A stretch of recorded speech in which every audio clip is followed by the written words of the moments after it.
नमस्कार दोस्तों, मैं हूं आपके साथ कृपा शंकर शर्मा और इस वक्त स्टूडियो में हमारे साथ मौजूद हैं विवेक, जो कि स्पोर्ट्स एक्सपर्ट है। विवेक, स्वागत है आपका। Thank you. आज बात होगी भारत और इंग्लैंड की। जी हां, इंग्लैंड के लिए भारतीय टीम का ऐलान हो गया है, टेस्ट टीम का ऐलान हो गया है, जिसका इंतजार लंबे समय से था। और इस बार इंतजार इसलिए भी बड़ा हो गया क्योंकि दिग्गज जो खिलाड़ी रहे वो रिटायर हो गए, यानी कि रोहित शर्मा, विराट कोहली, जिनसे बहुत ज्यादा भारत को उम्मीदें हमेशा रही हैं जब से उन्होंने खेलना शुरू किया और जब से वो पूरे विश्व क्रिकेट में अपना नाम कमाने लगे। हर भारतीय का उनसे लगाव हुआ, हर भारतीय को उम्मीद रही कि जब भी वो मैदान में उतरेंगे शानदार प्रदर्शन करेंगे। लेकिन इस बार वो चयन में शामिल नहीं होने वाले थे क्योंकि उन्होंने संन्यास ले लिया। अब सवाल ये था कि कप्तानी कौन करेगा, सवाल ये था कि टीम की रीढ़ की हड्डी कौन बनेगा, सवाल ये भी था कि संकट मोचक कौन बनेगा। इन तमाम पहलुओं को देखते हुए इस टीम का सिलेक्शन बहुत इंपॉर्टेंट था। तो ऐसे में चयन हो गया है, टीम जो है वो आपके सामने है।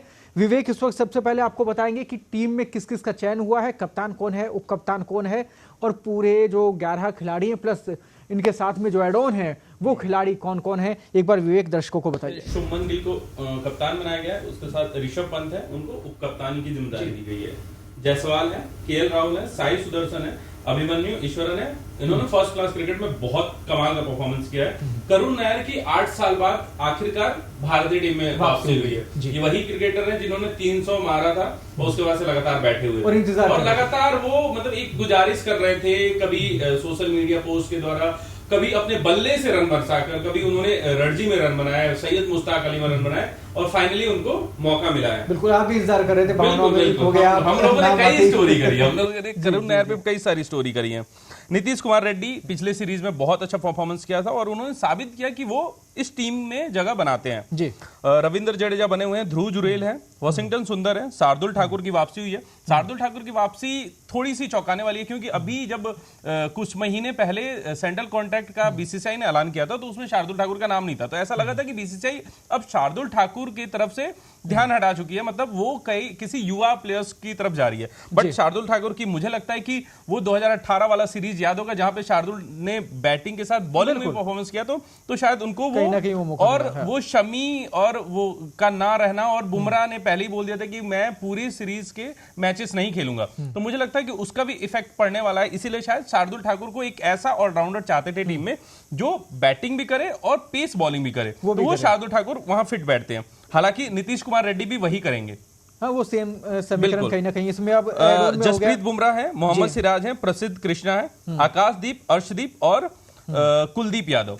इन अगर मैं पेसर्स की बात करूं, इसमें से अगर बुमराह के बाद कोई सबसे ज्यादा अगर इस इंग्लैंड के कंडीशन में घातक हो सकता है वो है अर्शदीप। इनकी स्विंग और जो सटीक लाइन लेंथ है, मुझे लगता है कि इस गेंदबाज का जाना बहुत जरूरी था अगर आपके पास मोहम्मद शमी जैसा हथियार टीम में नहीं है तो ऐसे में अर्शदीप का चयन आपकी नजर में बिल्कुल सही और इंपॉर्टेंट था और चयन उनका हो भी गया क्योंकि आपके पास शमी नहीं है और जिस तरीके से सिराज की फॉर्म है वो भी आप देख रहे हैं कि लगातार मतलब वो कभी अच्छा कर पा रहे हैं, कभी नहीं कर पा रहे, अचानक अच्छा परफॉर्मेंस करते हैं और फिर ऐसा लगता है कि वो उनको रेस्ट की जरूरत है। कई क्रिकेटर दिग्गज बोल चुके हैं कि उनको रेस्ट करना चाहिए, बट अभी जिस तरीके से फॉर्म है उनका ले तो जाया जा रहा है, मुझे लगता है कि उनसे पहले शायद अर्शदीप को मौका मिलना चाहिए था और मिल भी गया है। जैसा कि सभी लोग चाह रहे थे। प्लेइंग 11 की बात कर रहा हूं, प्लेइंग 11 की। अच्छा, प्लेइंग 11 में भी आप चाह रहे हैं कि सबसे पहले अर्शदीप मुझे लगता है कि अर्शदीप को मौका मिलना चाहिए।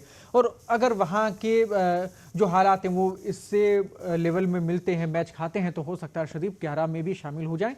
लेकिन फिलहाल जो चयन से पहले की बातें थी वो एक मैं सवाल अब आपसे जरूर करना चाहूंगा जिसका दर्शकों को भी इंतजार होगा कि कप्तान को लेकर था कि कप्तान कौन बनेंगे। इसको बहुत सारे नाम इसमें चर्चा में थे। केएल राहुल का जो है कप्तानी को लेकर जिक्र चल रहा था कि कहीं उनका भी इसमें नंबर आ जाए। जो भी क्रिकेट विशेषज्ञ है ना, बिल्कुल चयन का कारण क्या मानते हैं? विशेषज्ञ मानते हैं ना, जो भी जानते हैं क्रिकेट को और क्रिकेट को करीब से मतलब समझते हैं, उनके हिसाब से केएल राहुल बहुत अच्छे कप्तानी के विकल्प थे। शुभमन गिल का फॉर्म बहुत ही खराब रहा है, बिल्कुल, और विदेशों में तो और ज्यादा। तो इसीलिए इन पे सवाल जब थे। कप्तान से रन नहीं बनते ना तो उसका कप्तानी वाला जो फॉर्म है ना वो निखर के नहीं आता, फिर उसके फैसले भी ना थोड़े से डगमगाए हुए होते हैं, वो फैसले कॉन्फिडेंस के साथ नहीं ले पाता है। लेकिन जब वही कप्तान रन बना रहा होता है या उसकी टीम अपने टीम की, मतलब रन बनाना भी ये नहीं होता कि आप बहुत ज्यादा रन बनाओ, धोनी बहुत ज्यादा रन नहीं बनाते लेकिन उनकी कप्तानी बैलेंस करके चल रहे हैं। हाँ, जहां पे जरूरत होती थी वहां रन बनाते थे। शुभमन गिल से रन नहीं बन रहे और टेस्ट फॉर्म भी उनका अच्छा नहीं रहा, तो इसलिए जो भी मतलब केएल राहुल के बारे में सोचा जा रहा था कि केएल राहुल कप्तान बन सकते थे, क्योंकि जसप्रीत बुमराह ने भी मना कर दिया था कि वो लगातार मैचेस नहीं खेल सकते। और फिर जब आप एक ऐसे प्लेयर को कप्तान बनाते हो ना कि जो 3 मैच खेले फिर 2 मैच बाहर बैठे, तो शायद इसलिए जसप्रीत बुमराह ने खुद को बोला कि मैं बाहर बैठता हूं। बिल्कुल सही। और फिर अगर बाहर बैठते हो तो फिर कप्तानी कौन करता, उप कप्तान को कप्तानी करनी पड़ती। ऋषभ पंत मुझे नहीं लगता कि उतने परिपक्व है एलएसजी के खिलाफ साथ जो उन्होंने किया है अभी 27 करोड़ लेने के बाद, मतलब मैं बिल्कुल मैं बता रहा हूं आप कि ये नहीं कहेंगे कि भी बुराई कर रहे हैं किसी की, लेकिन जो फैक्ट है, फैक्ट यही है कि कप्तानी में मतलब आंकड़े ये कह रहे हैं। बिल्कुल, डीसी की भी कप्तानी की और कप्तानी में अपने आप को साबित नहीं कर पाएंगे, मैं ये कह रहा हूं। तो इसीलिए ऋषभ पंत और शुभमन गिल, मतलब शायद यही वजह है कि कोई नहीं चाहता था कि इन दोनों को कप्तानी या उप कप्तानी दी जाए, बट शायद वजह क्या बनता है, मानते हैं आप, वजह क्या मानते हैं? वजह ये बनता है कि हमारे सेलेक्टर्स को लगता है कि ये युवा है, लंबे समय तक खेल सकते हैं। ऋषभ पंत ने टेस्ट क्रिकेट में बहुत अच्छा फॉर्म दिखाया है, इंग्लैंड हो ऑस्ट्रेलिया हो हर जगह रन बनाए हैं और वर्ल्ड रिकॉर्ड के साथ इन्होंने ऐसे जीत दिलाए हैं भारत को जहां इंडिया मैच हार चुकी थी। तो ऋषभ पंत बैटिंग में अच्छे हैं, कीपिंग में अच्छे हैं, ग्राउंड पे अच्छे हैं, बट कप्तानी या उप कप्तानी देना मुझे लगता है कि ये शायद बाद में चयनकर्ताओं को, जब हम डिस्कशन जब ये सीरीज खत्म होगी तो शायद चयनकर्ता भी एक बार जरूर बैठेंगे और फिर डिस्कस करेंगे कि हो सकता है कि फैसले गलत फिलहाल उनके दिमाग में कुछ और चल रहा हो सकता है उनके पास में कुछ और मोटिव हो सकता है इस फैक्ट के लिए वो बात भी करेंगे आगे चल के, और अगर ये फैसला सही साबित हुआ तो दमदार तरीके से अपनी बात को भी रखेंगे। लेकिन फिलहाल क्योंकि रिकॉर्ड की बात होती है और आंकड़ों के ऊपर बात की जाती है और हमारा काम ये विश्लेषण का और हमारा काम चर्चा का है, तो हम तो बात करेंगे कि जो आंकड़े हमारे सामने हम उसके ऊपर फैक्ट को लेकर बात जरूर करेंगे।